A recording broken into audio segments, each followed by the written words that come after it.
الرحمن الرحيم. الحمد لله نحمده ونستعينه ونستغفره ونعوذ بالله من شرور أنفسنا ومن سيئات أعمالنا. من يهده الله فلا مضل له ومن يضلل فلا هادي له. ونشهد أن لا إله إلا الله وحده لا شريك له ونشهد أن سيدنا محمدا عبده ورسوله صلى الله عليه وعلى آله وأصحابه وأزواجه وأهل بيته وبارك وسلم تسليما كثيرا كثيرا. أما بعد، قال الله تبارك وتعالى في القرآن المجيد والفرقان الحكيم: أعوذ بالله من الشيطان الرجيم. بسم الله الرحمن الرحيم. إن عدة الشهور عند الله 12 شهرا يوم خلق السماوات والأرض منها 4 حرم. وقال النبي صلى الله تعالى عليه وسلم: أفضل الصيام بعد رمضان شهر الله المحرم، أو كما قال النبي صلی اللہ تعالی علیہ وسلم. میرے محترم عزیزوں، دوستو، بزرگوں، محرم الحرام کا مہینہ شروع ہو چکا ہے. محرم اسلامی کیلنڈر کے اعتبار سے پہلا سال کا پہلا مہینہ ہوتا ہے. اللہ تعالیٰ نے بعض مہینوں پر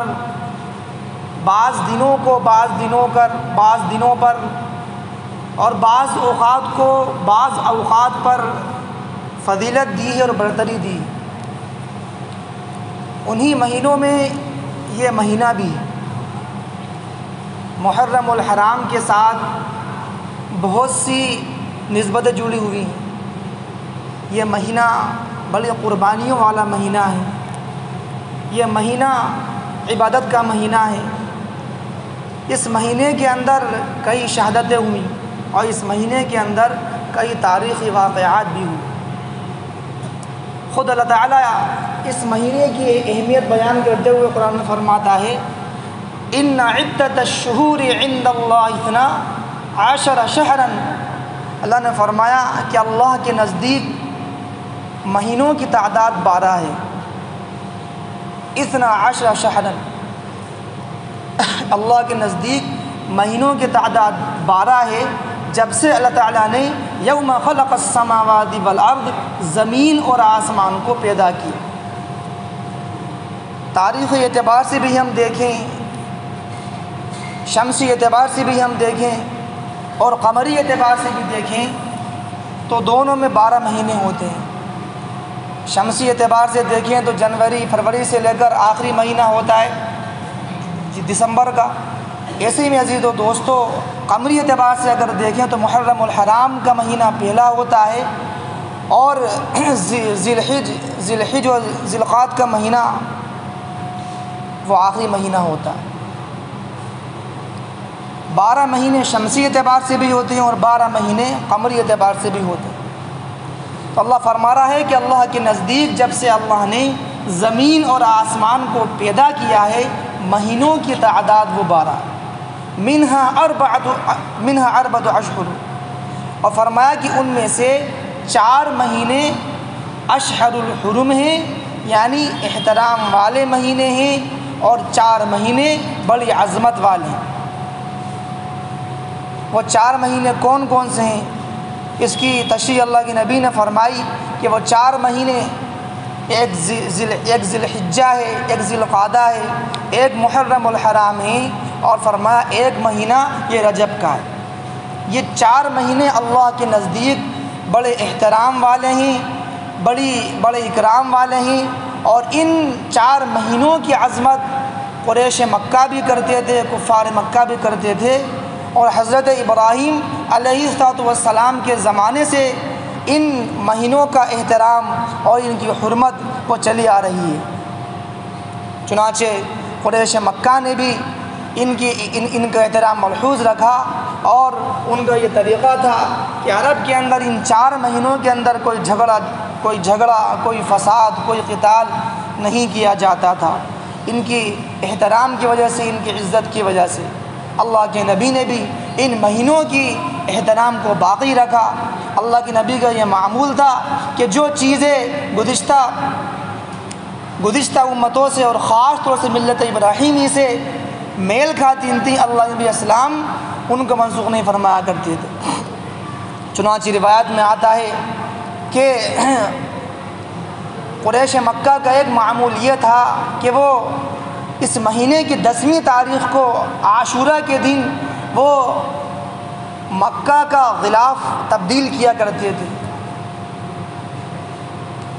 اور غالباً تاریخی روایت یہ ہے کہ شاید حضرت ابراہیم علیہ السلام سے یہ سلسلہ چلا آ رہا ہو، لہٰذا اللہ کے نبی نے اس سے منع نہیں فرمایا۔ تو جو چیز ملت ابراہیمی سے میچ کھاتی اور ملتی تھی، اللہ کے نبی اسے باقی رکھتے تھے۔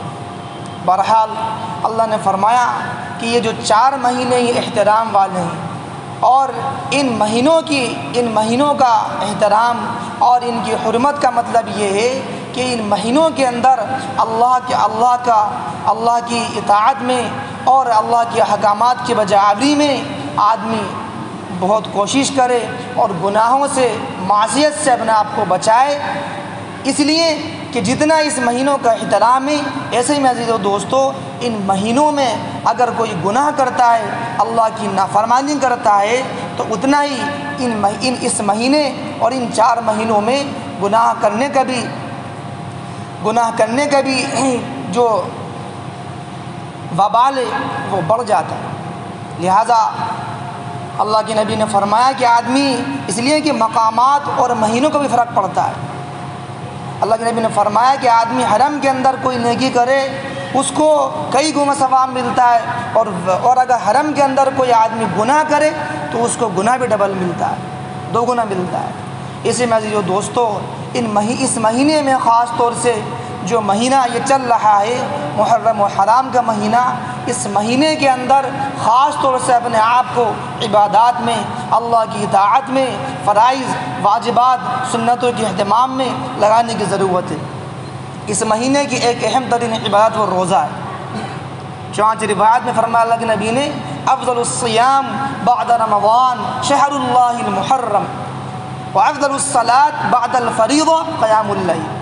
فرمایا اللہ کے نبی نے کہ اللہ کے نزدیک مہینوں میں سب سے افضل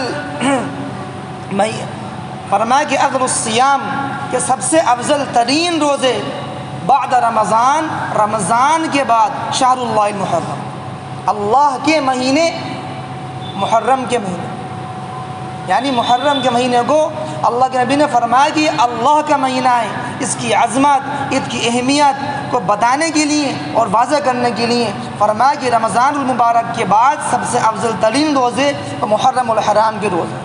چنانچہ روایت میں آتا ہے کہ اللہ کے نبی جب مدینہ منورہ تشریف لائے تو آپ نے دیکھا کہ وہاں کے یہودی عاشورہ کا روزہ رکھتے ہیں، 10 محرم الحرام کا روزہ رکھتے ہیں۔ تو اللہ کے نبی نے دریافت کیا کہ کیوں رکھتے ہیں، تو انہوں نے بتایا کہ اس دن اللہ تعالیٰ نے حضرت موسیٰ علیہ السلام اور ان کی قوم کو فرعون کے ظلم سے بچایا تھا اور ہمیں ان سے آزاد کیا تھا، لہٰذا ہم اس خوشی میں ہم روزہ رکھتے ہیں۔ اللہ کے نبی نے فرمایا کہ حضرت موسیٰ ہمارے بھی نبی تھے، ہم تم سے زیادہ اس بات کے مستحق ہیں کہ ہم روزہ رکھیں، اور آپ نے بھی عاشورہ کا روزہ رکھنے کا حکم فرمایا، اور آپ نے جو ہے اعلان فرما دیا قبائل کے اندر جو وہاں موجود تھے اس وقت صحابہ میں کہ جن لوگوں نے ابھی کچھ کھایا پیا نہ ہو وہ روزہ رکھ لیں، اور جنہوں نے کچھ کھا لیا ہو وہ بھی اس دن کے احترام میں شام تک کچھ کھائے پیے نہ۔ اور آپ نے مزید فرمایا کہ اگر اللہ مجھے زندگی دے گا تو میں آئندہ سال 9 محرم الحرام کا بھی روزہ رکھوں گا، یعنی 9 کا رکھوں گا اور 10 کا رکھوں گا۔ اس لیے فقہاء نے فرمایا ہے کہ سنت اور افضل یہ ہے کہ آدمی 9 کا روزہ رکھے اور 10 کا روزہ رکھے۔ آپ نے فرمایا کہ یہ جو ہے یہودیوں کی مخالفت کرو، اور وہ 1 رکھتے ہیں، تم روزے 2 رکھو، لہذا افضل ترین بات یہ ہے کہ آدمی 9 کا بھی روزہ رکھے، 10 کا بھی رکھے اور 11 کا بھی رکھے، اور اس سے کم درجہ یہ ہے، فقہاء نے لکھا ہے کہ 9 کا رکھے اور 10 کا رکھے۔ اور اگر کسی کا صرف ایک روزہ اگر کوئی رکھنے کا اگر کسی کا ارادہ ہو تو وہ صرف عاشورہ کا روزہ بھی رکھ سکتا ہے۔ چنانچہ چاہیے کہ ہم اس عاشورہ کے روزے کے رکھنے کی بھی فکر کریں اور اس کا خیال کریں۔ میں عزیزو دوستو، اس روزے کی بڑی فضائل حدیث صحیح کے اندر آئیں۔ فرمایا اللہ کے نبی نے کہ جو شخص عاشورہ کا روزہ رکھتا ہے، یعنی 10 محرم کا روزہ رکھتا ہے، تو اللہ تعالیٰ اس کے گزشتہ 1 سال کے گناہ معاف کر دیتے ہیں۔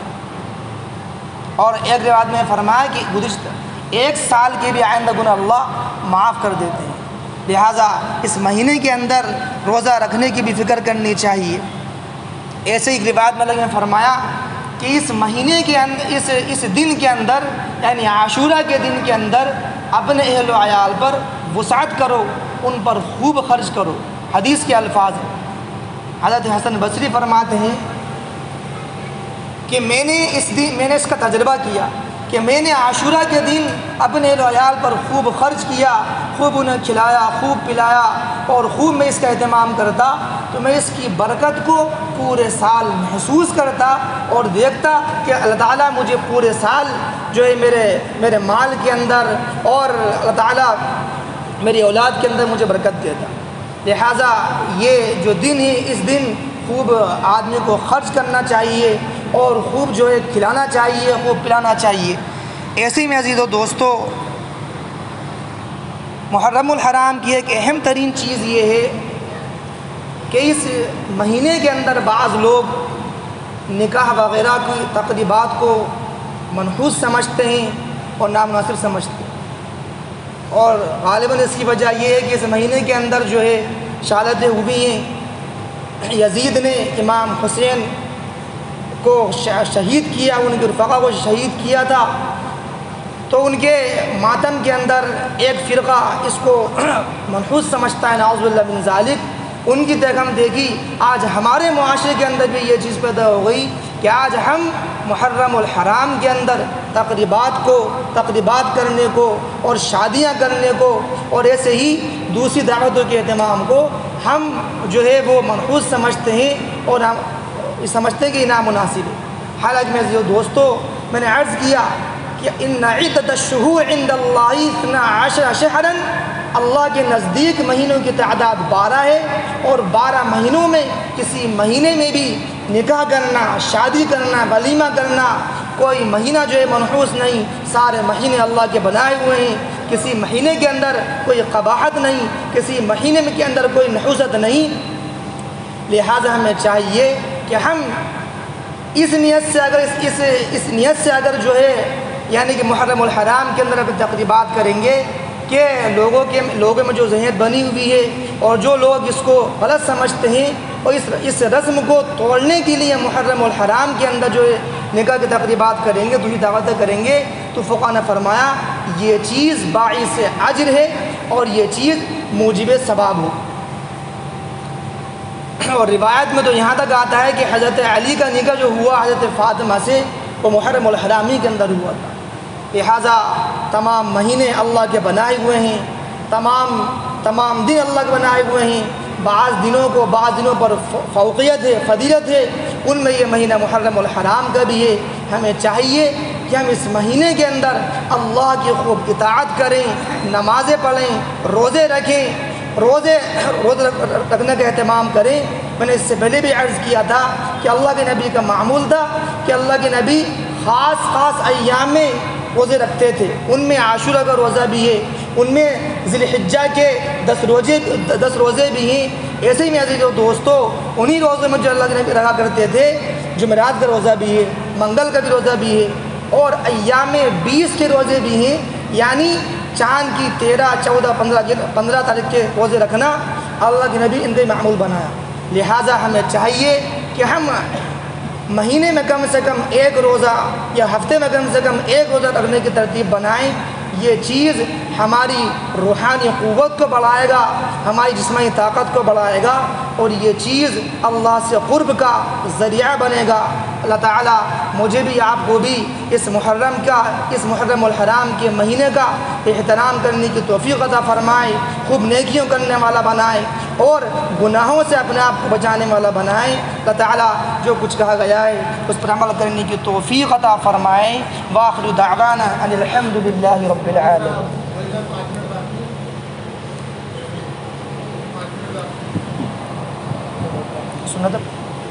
سنت پڑھنا سنت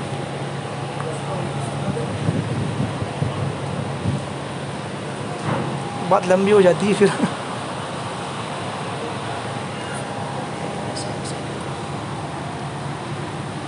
میرے دوستو، ایسے ہی محرم الحرام کا جو مہینہ ہے، اس مہینے کے اندر ایک عظیم سانحہ ہوا، ایک عظیم واقعہ ہوا، وہ واقعہ کربلا ہے۔ یزید نے امام حسین رضی اللہ عنہ کو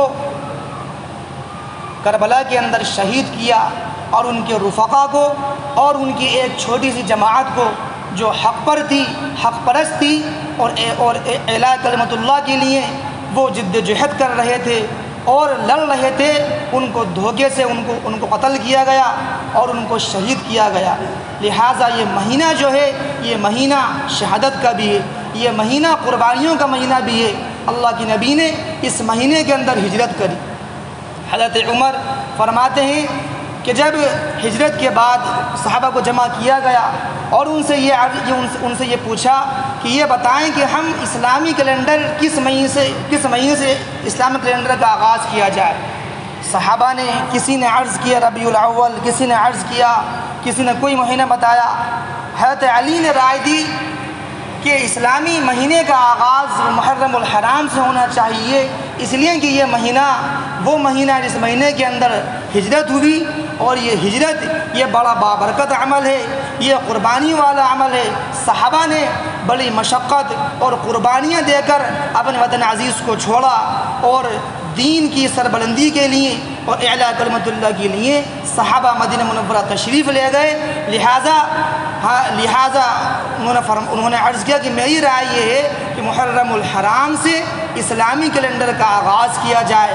سب صحابہ نے ان کی رائے کو قبول کیا اور محرم الحرام سے اسلامی کیلنڈر کا آغاز ہوا، اور اسلامی کیلنڈر کے لحاظ سے محرم الحرام یہ پہلا مہینہ ہوتا ہے۔ ہمیں چاہیے کہ ہم چاند کے اعتبار سے اپنی تاریخوں کا حساب رکھیں۔ زکوٰۃ دینے کے اعتبار سے بھی اگر زکوٰۃ دینا ہے تو اس میں بھی اس بات کا لحاظ رکھیں کہ ہم چاند کا مہینہ متعین کریں، یا تو رمضان متعین کریں یا محرم متعین کریں۔ اس لیے کہ میرے عزیزو دوستو، 33 سال کے اندر جو ہے وہ تقریباً 1 سال کا فرق پڑ جاتا ہے، اس لیے کہ چاند کی تاریخ ہوتی ہے 29 یا 30، اور انگریزی مہینے کی تاریخ 31 بھی ہوتی ہے اور 30 بھی ہوتی ہے۔ لہٰذا 33 سال کے اندر جو ہے 1 سال کا فرق پڑ جاتا ہے۔ لہٰذا ہمیں چاہیے کہ ہم قمری اعتبار سے اور چاند کی تاریخوں کے اعتبار سے اپنا حساب کتاب رکھیں، خصوصاً زکوٰۃ وغیرہ کا حساب کتاب ہم جو ہے قمری اعتبار سے رکھیں، اس لیے کہ قمری تاریخ کو، چاند کی تاریخ کو یاد رکھنا فقہاء نے لکھا ہے یہ فرض کفایہ ہے، یہ فرض کفایہ ہے، یعنی مسلمانوں کی ایک بڑی جماعت کا اس کو یاد رکھنا، محفوظ رکھنا ضروری ہے، اس لیے کہ اس سے ہماری بہت سی عبادات جڑی ہوئی ہیں۔ حج جو ہے اسلامی تاریخ کے اعتبار سے ہوتا ہے 10 ذی الحجہ کو ہوتا ہے، محرم الحرام کی 10 تاریخ عاشورہ چاند کے اعتبار سے ہے، رمضان المبارک جو اہم ترین ہمارے فرائض میں سے ہیں وہ بھی قمری اور چاند کے اعتبار سے ہیں۔ لہٰذا ہمیں چاہیے کہ ہم چاند کی تاریخ کو یاد رکھنے کا اہتمام کریں اور اسی کے مطابق عمل کریں۔ اللہ تعالیٰ مجھے بھی آپ کو بھی ان تمام باتوں پر عمل کرنے کی توفیق عطا فرمائیں۔ وآخر دعوانا ان الحمد للہ رب العالمین۔